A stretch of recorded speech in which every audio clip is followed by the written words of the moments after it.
which and the lesson plan that I decided to do was discovering the relationships in parallelogram properties. This caters to the New Jersey State Standards for Geometry, talking about proving the theorems of parallelograms. The two frameworks I used to structure my lesson plan was Covariational Reasoning Framework by Carlson et al.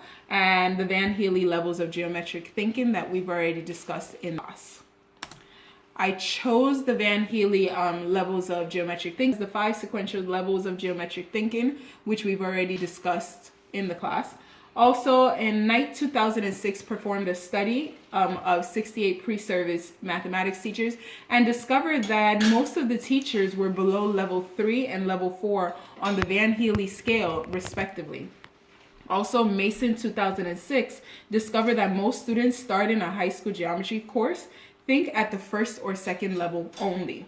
Usiskin 1982 concluded that about half of all geometry students leave senior high school geometry with only a junior high school conception of the subject.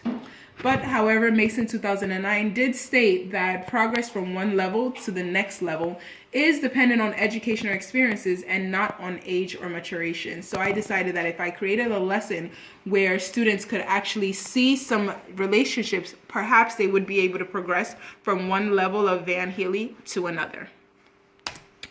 So I use a covariational reasoning framework, but although the framework does have 5 mental actions, I only stuck to the first 3. So mental action 1 through 3. Mental action 1 is just where students are coordinating the value of one variable with changes in the other, so they see the things changing together.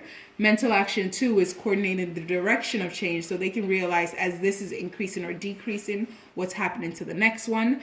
And then mental action 3 is where they're able to coordinate the amount of change in one variable with the amount of changes in the other variable. Now how? I decided to use Geometer's Sketchpad, a technological tool for geometry, in order for students to see and observe the dynamic changes rather than the traditional static representation of pen and pencil that's usually in a geometry class.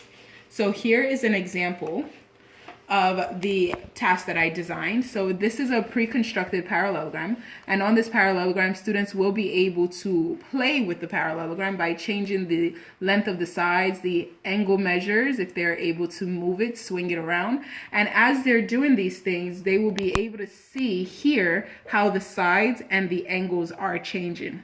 I also included the slope because one of the questions that I do ask is this a parallelogram? That way they would be able to see that although the shape is a rhombus or a rectangle or a square, it is still a parallelogram, and make that connection from what they discovered in Algebra 1 about the slopes being of parallel lines being equal. So sample questions to go along with this task is it possible to change one angle while keeping all other angles the same measure? Then I would ask them to explain why or why not. Also, to develop this covariational reasoning thinking, I also asked them, as the measure of angle G increases, I asked them to observe what happens to all the other angles. Also, is it possible to change or get all the angles to be the same measure? And if so, what is that measure? And why do they think it is so? Also, I asked them to talk about what the name of this figure would be and analyze whether this is still a parallelogram or not. Then I do my second lesson where they talk about the changes in the diagonals and correlate that changes in the angles as well. So here are my humble theories, or what I believe I'm trying to get the students to understand. So my objective of my lesson. I believe that through this type of task design, the students will be able to reach level 4 of the Van Healy